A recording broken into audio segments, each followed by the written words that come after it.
Feminism. You know, treat women equally, equal pay, equal rights. Starting to realize that the more time passes, the more I'm like, I want nothing to do. I want no parts of that word. But why is that though?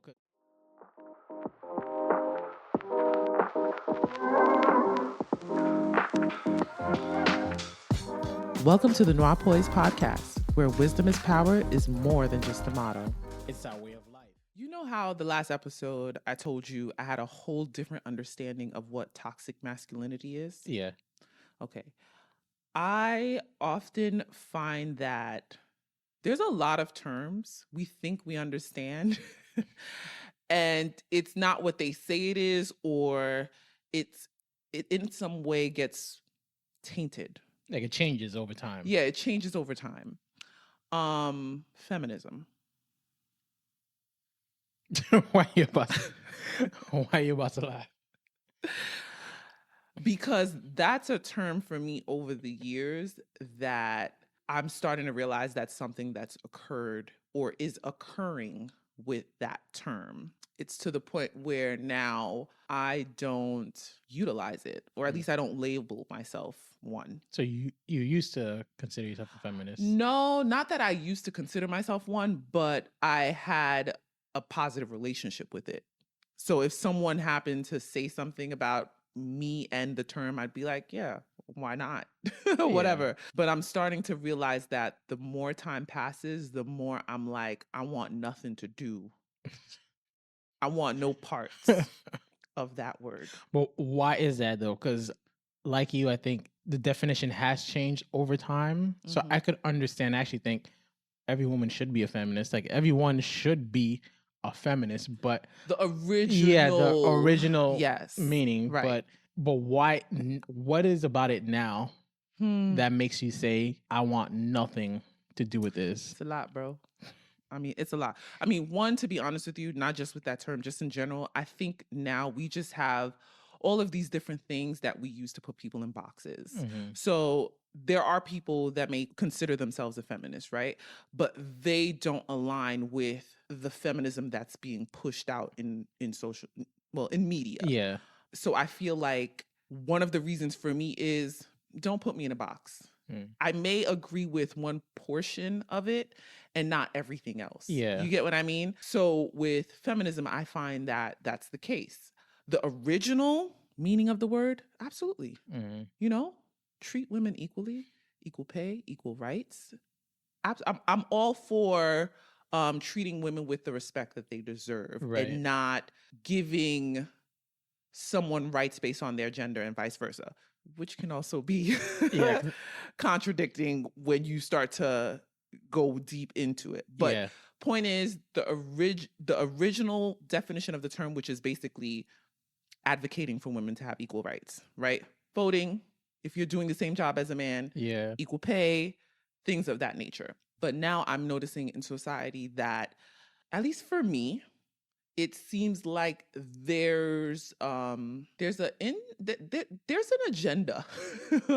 There's an underlying agenda that we're not expressing out loud that is clearly there. Yeah. Yeah. I think my only problem with modern day feminism is not with their ideology, but mainly with the characters that are behind it. Like usually, from my experience, not to sound messed up, yeah, but feminists could be really annoying.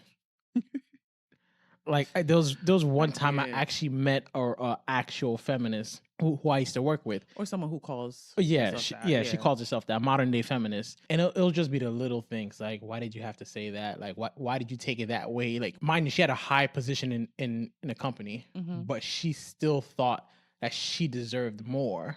And that could be true, but she thought it was a feminist thing where because she's a female, she's not being promoted. But she was like, I kid you not, second after the boss. It's like, do you want the boss's job or something like that? Right? But there was one time in particular, she was talking to me and she was like, I don't remember what it was about, but she said something to the extent of, yeah, my husband made me go to the store. And she's like, no, my husband asked me and I volunteered to go to the store. And I'm like, It ain't that bro, real. calm down. Like it's not that that real. So I think it's when you think of modern day feminists, I think that's the problem with them. They always seem like they're on attack mode. And I think that could be because of past trauma as well. Yeah. But when I really broke it down and look at what feminism, at least the original meaning of feminism about, I'm like, who wouldn't be behind that? Yeah, I agree. Because like I have people in my life that I think they consider themselves feminists, and I don't notice them operating in that way, to be honest with you. But I have come across people in the workspace where you're just like, bro, relax. Yeah. You know what I mean? Like, it's just like, it's too much. And that's why I say I don't like the concept of putting people in a box. And that's why I don't call myself that. Because naturally, if you introduce yourself and you say you are a feminist, right?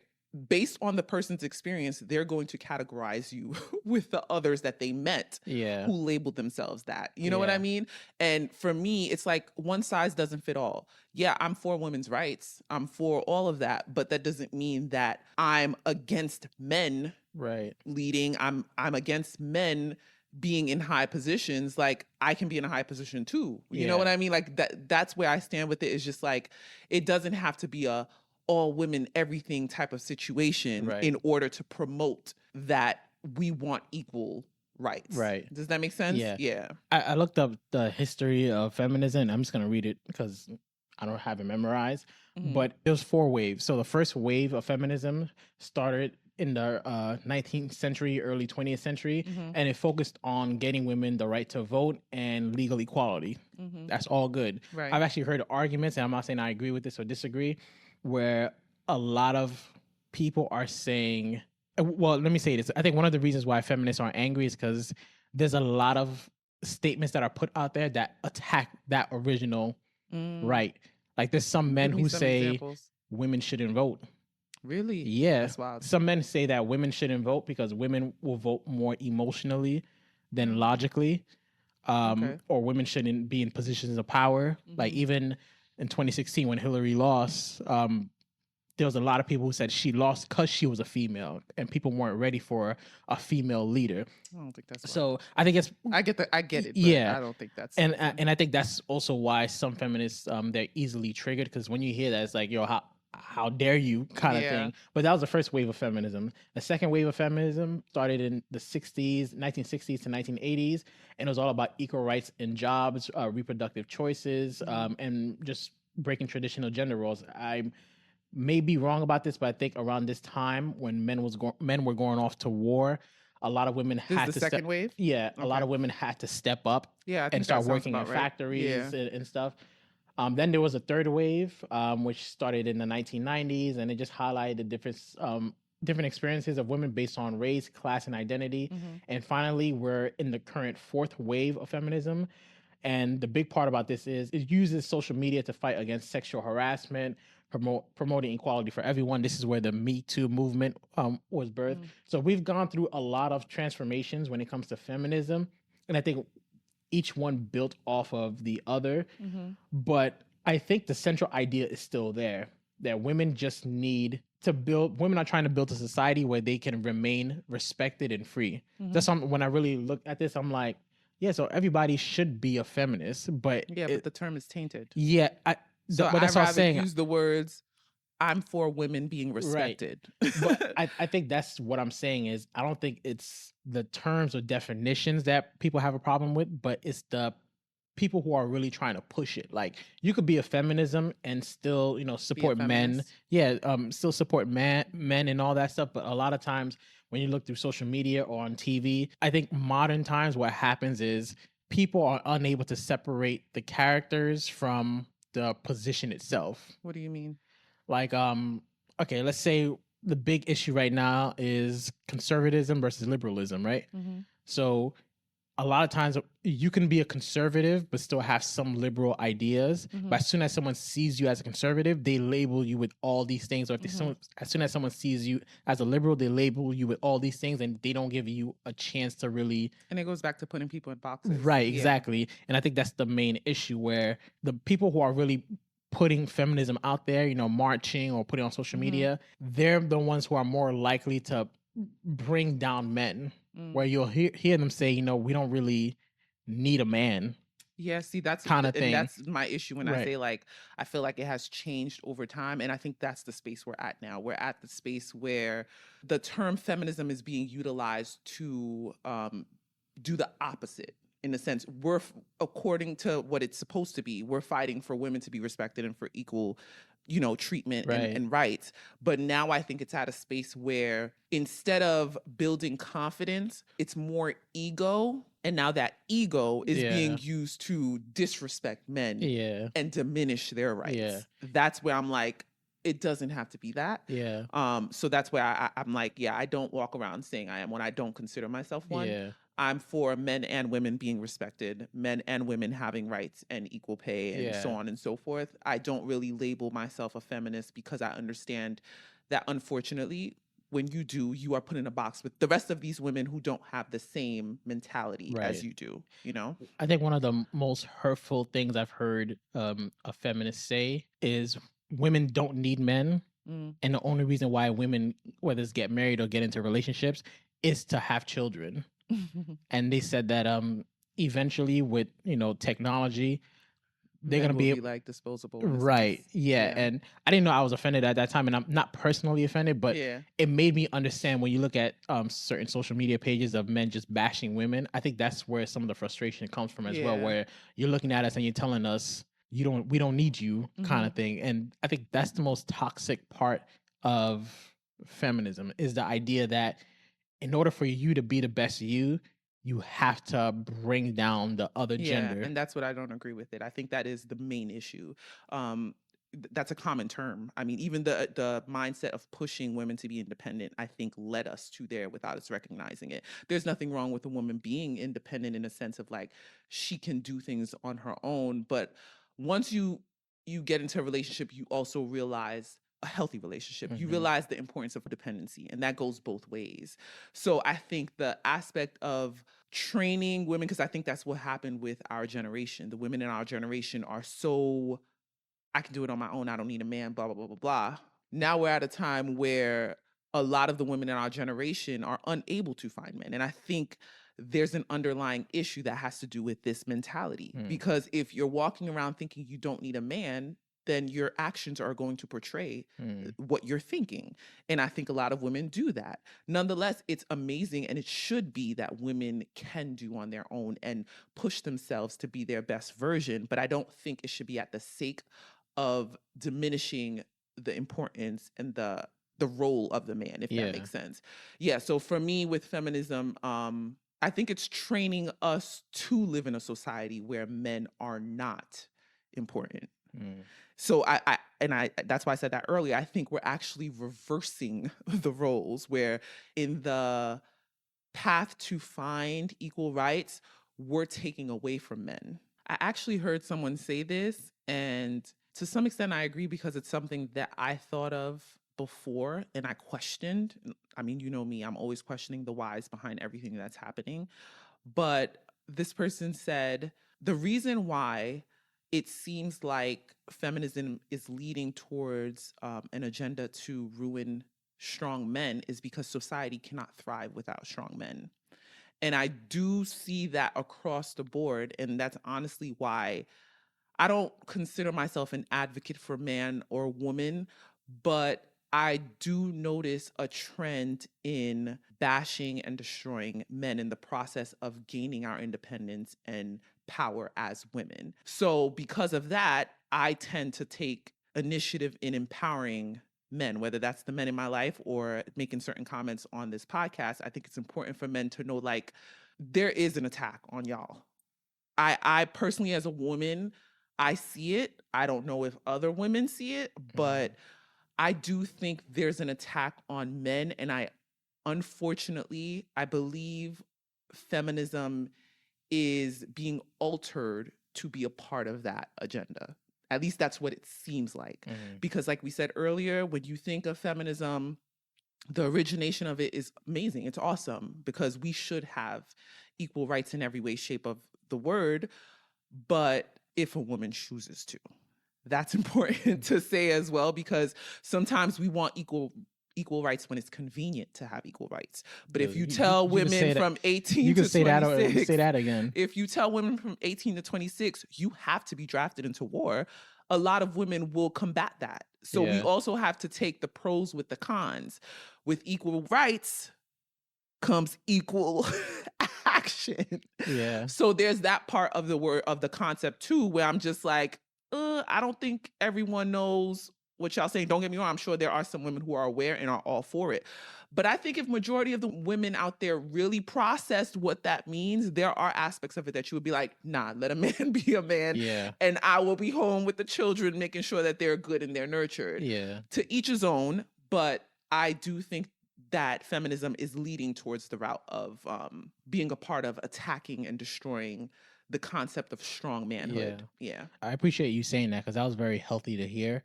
And I do hope that the women out there who think similarly to you do speak up more. I think the average guy, and this goes both ways, honestly, but it seems like a lot of men have to pay the price for the bad examples out there.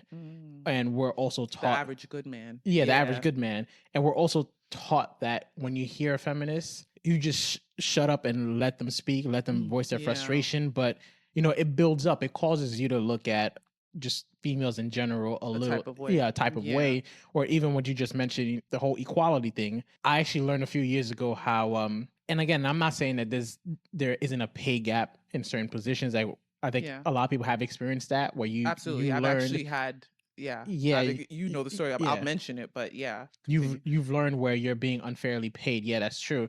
But when I looked more into the numbers of why men make more money than women, it's because men took more of the riskier jobs. Yes. Like, for example, I think something like 90% of engineering jobs go to men. Right. The more dangerous jobs that's out in the ocean, you know, they're all towards men. So even saying that women don't get paid as much is kind of misleading. It is misleading. But all that to say, I think men do need to hear that there's women out there who do have their backs, and not even have their backs, that will give them fair treatment. Because one thing I noticed is when you give a guy that kind of life, where you're looking at him like, I'm not trying to bash you just because you're a man. I don't feel threatened by you, and I don't want you to feel threatened by me. I think that's when men are really able to thrive and be men, where they are able to not just help give the woman what they want, but they're also in a position where they let the women thrive for their benefit. Like, it goes back and forth as well. It's a balance, basically. I wanted to ask you though. So wait. Oh, go ahead. I said I had a story about the part you were saying. No, about the equal pay thing. I agree that it is misleading, because we often run on these data, data that you don't know what they're putting in the data. You just see averages and numbers, and you're just like, this is the average. And data could be really manipulated. Yes. Yeah. And that's what I'm starting to tell myself now. I'm just like, yeah, Ruth, you can't always just run to the data, because that can always be misleading too. Yeah. But I've actually had an experience in one of my roles where I was in charge of, like, contracting for the new hires when it came to like salary and stuff like that. So I was informed of some of the physicians and what their pays and their titles were. And I don't know if you remember this story, but I specifically remember there was an employee at a specific role that was basically the lead of the entire department. They then hired an assistant for her who happened to be a male, but they hired this assistant who didn't have more years of experience, who wasn't in any type, because I seen their resumes as well, who wasn't in any type of positions that would make him stand out, all except that he was recommended into the position. And there was about a $15,000 salary gap. Oh, wow. Yeah. So when I hear statements like that, I'm like, I totally... even with everything I just said, I do believe there is a pay difference in some aspects. I don't think it's a general across the board thing, but we can't focus on just our experience and be like, this is what it is everywhere, And I think a lot of women who are like against feminism, they're just like, there's not a pay, gap, whatever the case is, because men and women do different roles. Yeah, that is true. But there are situations where, unfortunately, they're not going to say it's because it's a man, but you start to question, like, wait a minute. Yeah.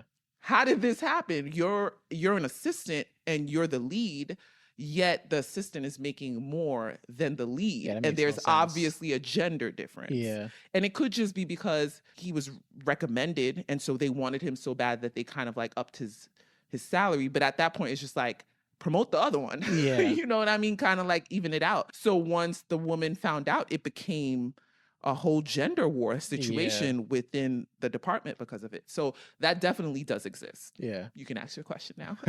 I wanted to ask you, because you had mentioned that you're more traditional than modern. You're a mix, but you were... Yeah, I'm a mix. Let's take the original definition of feminism. You are a feminist. So how... I am? As the original, like you're all for... the original. I'm not going to war, though. Yeah, but... So am I? I don't know. All right. I don't know. You could pay me what I deserve. You can respect me. I would like to vote as well, but I'm not going to war. I seen a couple memes where it says like feminists during World War III. You see them washing dishes. That's it. Listen, I'd be like, would you like a cake today? How would you like your dish, sir? I want to know how does those two roles fit together? Being a feminist and being a traditional woman, because it seems like they're polar opposites. And I'm not even online, like on social media like that, but I still see how they be infighting between women of who are more traditional versus those who are more feminist. The traditional women be posting videos and saying like, yeah, I'm waking up at 4:00 in the morning to make lunch or whatever for my husband before he goes off to work, and I'm maintaining the house. And other feminists are looking at are posting videos like, yeah, I'm 43 years old, I ain't got no kids and no man, I'm living my life, kind of thing. Like, kind of like they're going back and forth. Yeah, I really think it's perspective. Because I do consider myself traditional, but I do have modern ways as well. I wouldn't mind working and having my own money and being a part of bringing in some of the financial, income into the home, but I also take pride in managing a household. But I understand that the reality is you can't do it all on your own. So it's not that you really, in my opinion, I don't think we really have to choose between the two. And I think that's the problem, is that we always want to put people in boxes. I don't have to be traditional or a feminist. I could be both.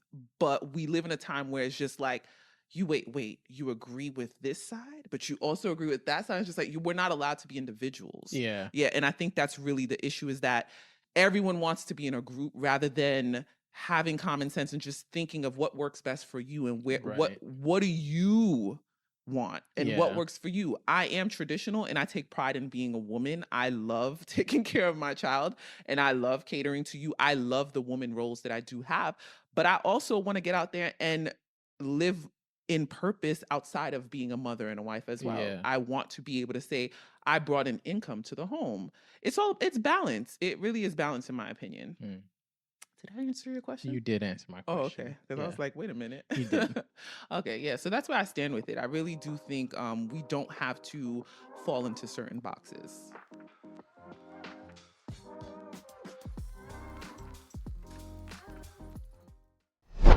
Thank you for spending your time with us. We hope you gained some knowledge today that'll promote poise in your life. We have new episodes uploaded every Thursday right here, same place, same time. Until next time, you can follow us on Instagram at NOIRPOISED Podcast to stay connected.